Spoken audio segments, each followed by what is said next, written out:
क्या है? ये है डोमेन, बोलो इसका डोमेन।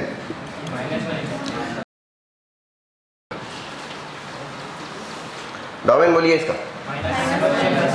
x की वैल्यू क्या हो सकती है? x की वैल्यू हो सकती है -1 हो सकती है, +1 तक भी हो सकती है। रेंज बोला जाए, y की वैल्यू हो सकती है मिनिमम π/2 और मैक्सिमम π/2। समझ गए? और कुछ चीज़ यहाँ बता देता हूँ 2 पॉइंट की बात। Sine of sine inverse of x, sine inverse of sine x equal to कितना? x, बट विदाउट कंडीशन या विद कंडीशन। और sine of sine inverse of x equal to कितना? x। दोनों में अंतर क्या है? कुछ भी अंतर नहीं है।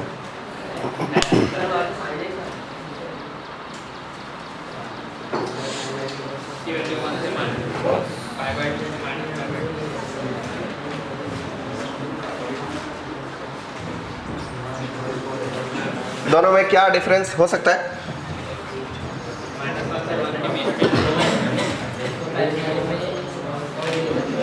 हाँ कुछ सही बोल रहे हो, बोलो। पहला कि दूसरा? और पहला?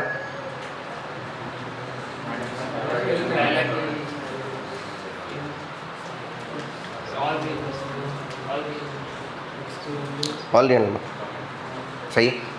देखो ध्यान से, साइन इनवर्स का इनपुट क्या होना चाहिए? -1 से +1, अर्थात साइन x क्या होना चाहिए? -1 से +1, और x की किसी भी वैल्यू के लिए ये -1 से +1 ही होता है। This is true for all real number, बराबर।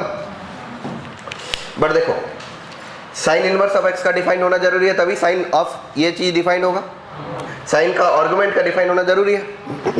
तो साइन इनवर्स ऑफ x कब डिफाइन होगा? जब x की वैल्यू क्या रखी जाए? जब x की वैल्यू क्या रखी जाए? -1 से +1 रखा जाए। तो x बिलोंग्स टू क्या होगा इधर? x बिलोंग्स टू -1 से +1। दोनों में अंतर समझा? कंडीशन में डिफरेंस है जी, पर ये कंडीशन में ध्यान से देखो, यहाँ जो x belongs to all real number रखा है, इसमें कुछ गलत है क्या? क्या गलत है पता लगाओ।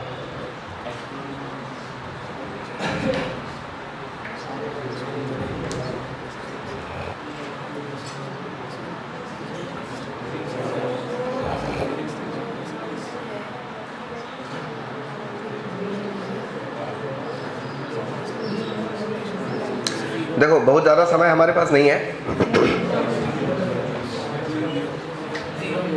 0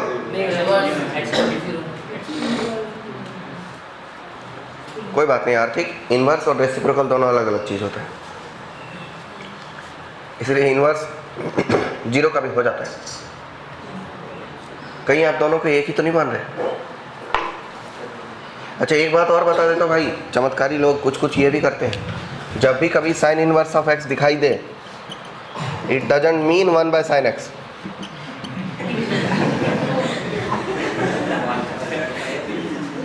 हत्या हो जाएगी गणित की, हेमोग्लोबिन कम हो जाएगा मैथ्स का।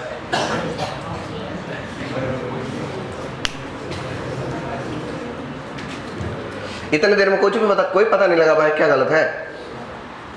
मैं बताता हूँ, ये x किसका आउटपुट है? साइन इनवर्स फंक्शन का। और साइन इनवर्स फंक्शन का आउटपुट कहाँ से कहाँ तक हो सकता है? माइनस।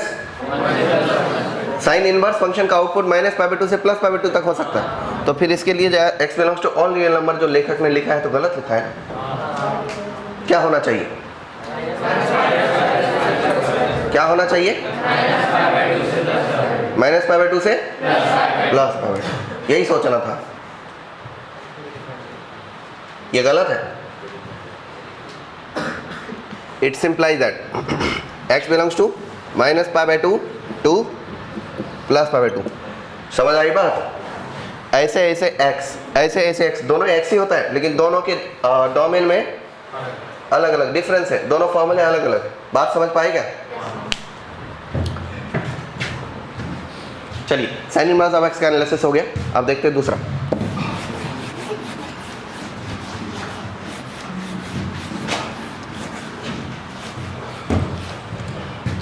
दूसरा क्या है?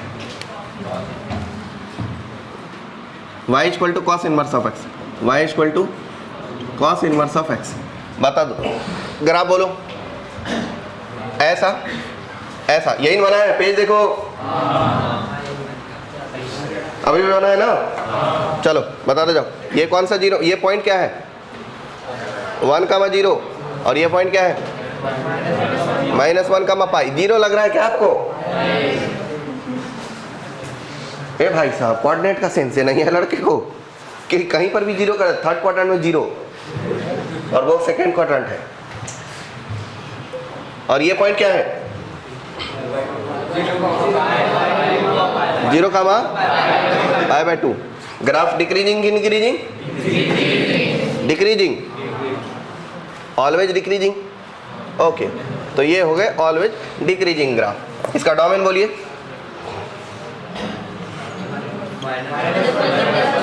-1 से +1। रेंज बोलिए। y बिलोंग्स टू 0 से π। Always continuous and differentiable function है। अच्छा, उस फंक्शन को डिफरेंशियल बोलते हैं जिसमें कुछ बैंड नहीं होता। जैसे ये जो फंक्शन ऐसा ग्राफ बनेगा तो स्मूथ टर्न है हर जगह, तो इसको डिफरेंशिएबल बोलते हैं। क्या बोलते हैं? और अगर कहीं पर ऐसा कर दे, ऐसा नुकीला टर्न बना दे, तो इसके आगे डिफरेंशिएबल है, इसके पीछे भी डिफरेंशिएबल है, लेकिन यहाँ पर डिफरेंशिएबल नहीं है क्योंकि वहाँ पर क्या है? एक शार्प टर्न, एक खतरनाक नुकीला टर्न है। समझ गए? अब कारण क्या होता है कि बाकी किसी भी पॉइंट पर टेंजेंट डालोगे तो यूनिक ही आएगा, मतलब डिफरेंशिएशन वैल्यू यूनिक आएगी।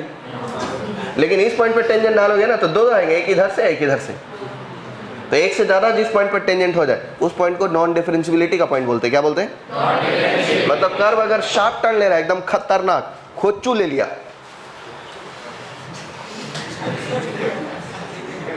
तो कर्व नॉन डिफरेंशिएबल है। ऐसा कोई टर्न यहाँ पर दिखाई दे रहा है? तो कर्व क्या होगा? Non differentiable, differentiable, differentiable. तो अपने इंटायर डोमेन के लिए, जितना इसका डोमेन है उतने की बात कर रहे हैं, अपने इंटायर डोमेन के लिए कंटिन्यूअस एंड डिफरेंशिएबल है। ओके, ऑलवेज डिक्रीजिंग है। क्या ये सब बात लिखने की जरूरत है? चलो अब बोलो, cos of cos inverse of x, इसमें क्या अंतर है? ये भी एक्स ही होगा, और cos inverse of cos x, ये भी एक्स ही होगा, लेकिन दोनों में अंतर है। सोच के बताओ, कम से कम इस बार तो सोचो। यहाँ एक्स की वैल्यू क्या रहेगी? कॉस इनवर्स का आउटपुट, सॉरी कॉस का आउटपुट है ना ये। यहाँ एक्स की वैल्यू क्या रहेगी?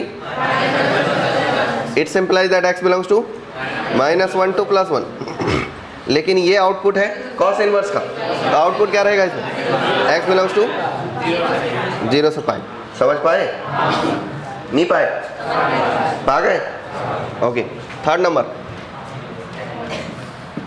y equal to tan inverse of x। tan inverse of x का ग्राफ आप देख लो, मुझे तो याद ही है। यही है ना जी? हॉरिजॉन्टल एसिम्पटोट बनेंगे दो, कौन कौन से? एक y इक्वल टू -π/2 और दूसरा y इक्वल टू +π/2। बोलो, always continuous and differentiable. Domain बोलिए। x belongs to all real number. Range बोलिए। y belongs to -π/2 to +π/2। अच्छा, दोनों छोड़ के। अच्छा, इस बार बोलिए एक्सक्लूडिंग। वाह, वर्ड तो बड़ा CBSE वाला लगाए हो। tan inverse of 10x। बोलो। अरे पहले x तो बोल लो, जल्दबाजी में कुछ भी बोल रहे हो। x, लेकिन कब? 10x जो है वो डिफाइंड है इंटायर रियल नंबर के लिए, और tan इनवर्स ऑफ x भी डिफाइंड है इंटायर रियल नंबर के लिए। मतलब डोमेन का कोई लोचा ही नहीं है, जो लोचा होगा ये रेंज का होगा। तो tan इनवर्स का आउटपुट क्या हो सकता है? It's implies that x belongs to ओहो -π/2 से +π/2। बाबू थोड़ा सोच के बोला करो। कौन ये?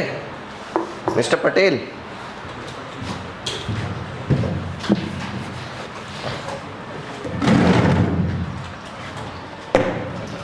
गुजराती लोगों का तो कैलकुलेशन निशान के हिसाब किताब बहुत अच्छा होता है।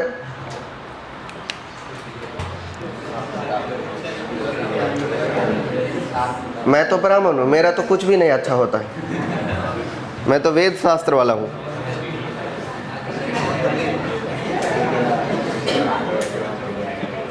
Ten of tan inverse of x होगा तो ये वाह होगा तो एक्स ही, लेकिन इस बार क्या ऑल रियल नंबर, समझ गए? तो सभी फंक्शन का ग्राफ मतलब सभी पार्ट का ग्राफ का इन्वर्स एग्जिस्ट कर सकता है, इसलिए उसमें आपको गलत कुछ भी नज़र नहीं आएगा। अगर आप पाई पे चेक करेंगे तो tan inverse of ten pi exist करेगा, लेकिन फिर वो इन्वर्स फंक्शन होता कैसे? आपने एक स्टैंडर्ड मानक मान के रखा है, इन्वर्स निकालने के लिए आपने पहले डोमेन सेट किया ना, तो इसीलिए जो चीज़ें हैं आउटपुट वो आपके इसमें आना चाहिए, जो आपको माना हुआ डोमेन है उसके अंदर आना चाहिए। अरे तो ऑल रियल नंबर रख दोगे तो 10x को ऑल रियल नंबर के लिए डिफाइन करोगे तो फिर उसका इन्वर्स एग्जिस्ट ही नहीं करेगा, मिनिमम फंक्शन हो जाएगा ना भाई। और एक पर्टिकुलर पे चेक करोगे तो कोई भी फंक्शन किधर भी डिफाइंड है, क्योंकि ग्राफ का कोई, मैंने क्या किया 10 का ये किया, इस पोर्शन का मैंने इन्वर्स निकाला, लेकिन इसका भी तो निकल सकता है, किसी का भी निकल सकता है।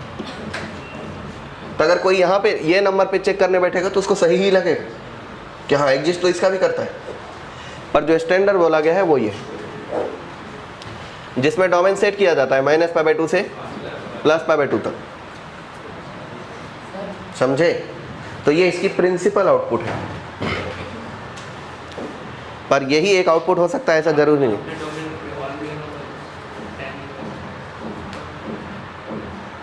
इनवर्स फंक्शन का डोमेन ऑल रियल नंबर है। अच्छी बात है, मैं समझा देता हूँ आप क्या समझ रहे हो। देखो, जब आप 10x डिफाइन करने जाते हैं तो इंटायर रियल नंबर के लिए डिफाइंड होता है, परंतु अगर आप इन्वर्स निकालना चाहते हो तब आपको 10x को इंटायर रियल नंबर के लिए डिफाइन नहीं करना होता है, सिर्फ -π/2 से +π/2 तक डिफाइन करना होता है। और उस केस में रेंज कितना होता है? All real number. दिख रहा है? डोमेन आपने सेट किया -π/2 से +π/2, रेंज हो गया ऑल रियल नंबर। जब आप इसका इन्वर्स करेंगे तब जो इसका डोमेन है वो रेंज बन जाता है। इसका डोमेन क्या है? -π/2 से +π/2, तो इन्वर्स फंक्शन का रेंज क्या हो जाएगा? -π/2 से +π/2, और इसका रेंज क्या है? All real number. तो इन्वर्स फंक्शन का डोमेन क्या हो जाएगा? All real number. वो लॉजिक से वहाँ लिखा हुआ है। पर अगर आप एक पर्टिकुलर नंबर के लिए सिर्फ चेक करेंगे, आप चेक कर लेंगे 7π/2 पे, वो नहीं हो सकता। 7π/4 पे तो भी इन्वर्स ऑफ 10 एग्जिस्ट करेगा, और उसका कारण ये है कि सिर्फ यही पार्ट एग्जिस्ट करेगा ऐसा नहीं है, कुछ भी दूसरा भी कर सकता है। पर लेकिन एक पार्ट के लिए चेक करोगे तो आंसर सही आएगा, जनरल नहीं है वो, मतलब प्रिंसिपल नहीं है। क्या आपको ये बात समझ आई कि 10 फंक्शन इन्वर्टिबल है ही नहीं? क्या सेटिस्फाई नहीं करने का क्या कारण है?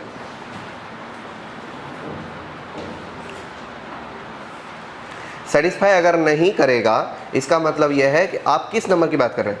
x की वैल्यू कुछ लो पर्टिकुलर, x की वैल्यू पाई ले रहे हो, हाँ तो पाई पे सेटिस्फाई करेगा, क्योंकि पाई पर वो ग्राफ डिस्प्ले नहीं हो रहा है, पाई पर ये ग्राफ डिस्प्ले हो रहा है। ये भी तो 10x का ही ग्राफ है।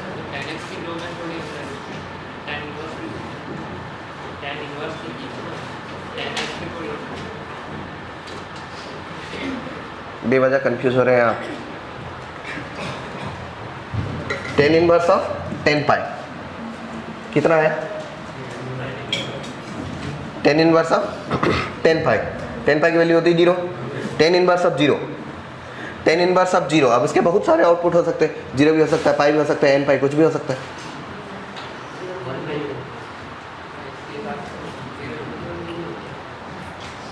इसके हिसाब से। अरे बेवजह कंफ्यूज हो रहे भाई, कोई बात नहीं, समझाता हूँ मैं।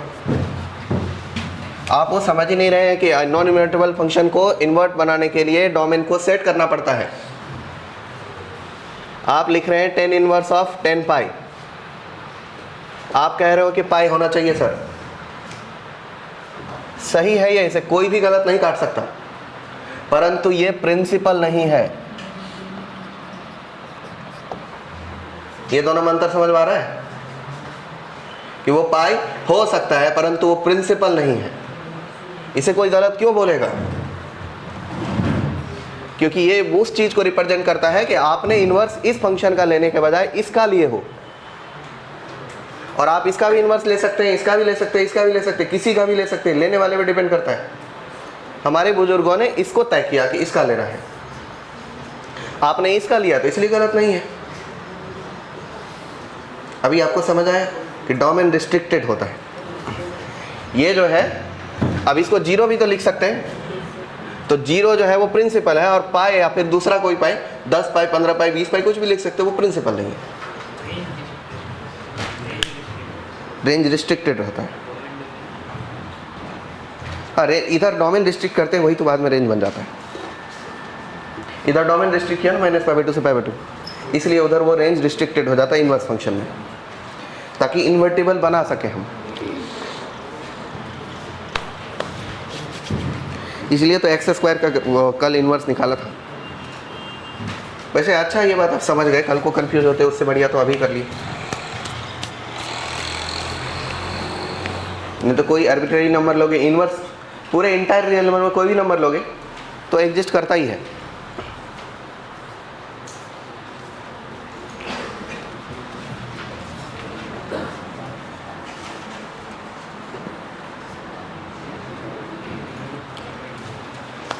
लिख के हुआ क्या?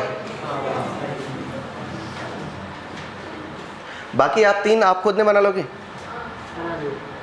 डोमेन, रेंज, कोडोमेन और ये स्टेटमेंट्स, यही चार चीज तो लिखना है।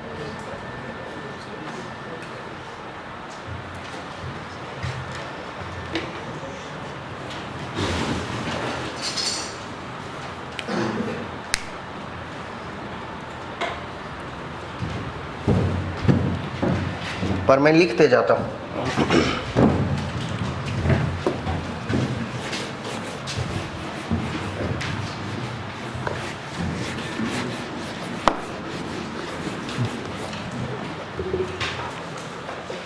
चौथा नंबर क्या है? y equal to cot inverse of x। Cot inverse of x का ग्राफ ऐसा ऐसा, horizontal asymptote y equal to π/2, horizontal asymptote y equal to 0. Graph is always continuous and differentiable and decreasing. Domain is all real number. Domain क्या हो जाएगा? x belongs to all real number. Range क्या हो जाएगा? y belongs to excluding 0 excluding pi. चलो cot inverse of cot x, यही कर लेते हैं। cot of cot inverse of x होगा तो x ही, लेकिन कुछ लफड़ा लो चाहिए इसमें। Cot inverse of x is defined for all real number. ओ ये पाई। चलो cot inverse of x, x के इंटायर रियल नंबर के लिए डिफाइंड है, बराबर, और cot x का आउटपुट भी इंटायर रियल नंबर होता है, इसलिए ये x बिलोंग्स टू क्या हो जाएगा? ऑल रियल नंबर, क्योंकि ये cot का रेंज। अगला है cot inverse of cot x। बताओ cot x का वैल्यू कहाँ से कहाँ तक लेना चाहिए ताकि cot इनवर्स डिफाइन करें? 0 से पाई लिया गया ना, तो इस केस में x आएगा तो क्या मिलेगा? 0 से पाई, 0 एक्सक्लूडिंग, पाई भी एक्सक्लूडिंग, बराबर। इसमें कोई संदेह नहीं है। 5 number y equal to cosec inverse of x। Cosec inverse of x का ग्राफ कैसा बना था जी? ऐसा ऐसा लिए थे, इसका ऐसा तो इसका ऐसा, डिग डिग डिग डिग डिग डिग डिग, इसका ऐसा, यही बना है। देख लो अपना ग्राफ वाले पर्ची देख लो।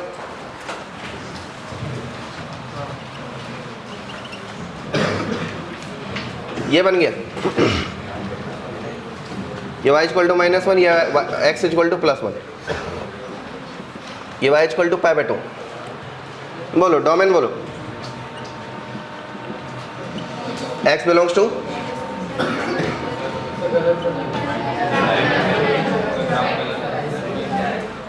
ग्राफ गलत है, कोई बात नहीं, ग्राफ सही है लेकिन ये कॉस सेक का हो गया, तो अभी इसका यही बदल दो, को हटा दे। ग्राफ सही है पर ग्राफ मेरे दिमाग में कॉस सेक चल गया। Domain x belongs to minus infinity to minus 1, union 1 to infinity, range y belongs to, range हो रहा है 0 इंक्लूड करके पाई भी इंक्लूड करके एक्सक्लूडिंग पाई बाई 2, यही बन रहा है डोमेन रेंज। चलो इसका फॉर्मूला बनाओ, दो फॉर्मूले, sec of sec inverse of x, ये क्या होगा x ही होगा, लेकिन ये तब x होगा जब sec inverse of x defined हो। तो sec inverse of x defined कब हो सकता है, जब ये वाला डोमेन हो। Sec inverse of x defined कब होगा, x बिलोंग्स टू, बोलो x क्या होना चाहिए, ये लिखा तो है माइनस इन्फिनिटी से -1 यूनियन 1 से इन्फिनिटी। और दूसरी बात sec inverse of sec x, बोलो sec inverse of sec x तब डिफाइंड होगा जो आपने डोमेन लिया था, जो इसका रेंज होने वाला, क्या होगा ये x ही होगा।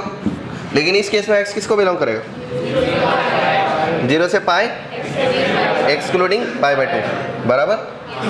इसके बाद कौन बच गया, क्या ये इतना पार्ट मिटा सकता हूँ, ओके।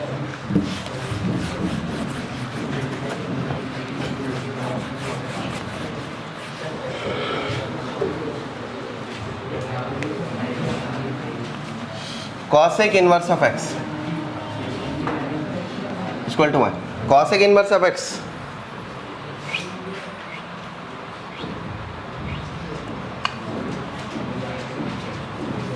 ऐसा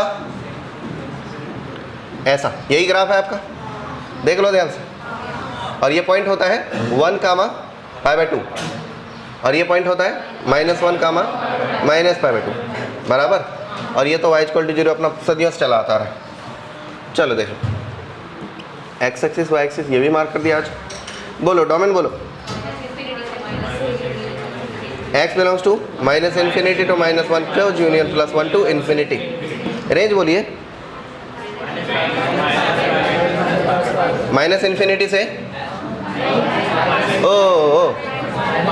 minus pi by 2 close to plus pi by 2 excluding 0। और इस बार फॉर्मूला बनाएंगे कॉसेक इनवर्स ऑफ x। तो अगर कॉसेक इनवर्स ऑफ x तो उसके लिए x डिफाइंड होना चाहिए, तो वो डिफाइंड होने के लिए वाला डोमेन यूज होगा, x belongs to entire real number except -1 to +1 open open, okay. और cosec inverse of cosec x, cosec x को रखना पड़ेगा अपने को, ये भी x ही आएगा लेकिन ये आउटपुट है कॉसेक इनवर्स फंक्शन का, इसलिए यहाँ पर x बिलोंग्स टू हो जाएगा -पाई बाई 2 तो +पाई बाई 2 एक्सक्लूडिंग 0। बात समझ गए सारे? अच्छा ये सब बात समझा रहेगा कि याद रखोगे? याद रखो, क्योंकि सिर्फ समझे रहने से काम नहीं चलता है।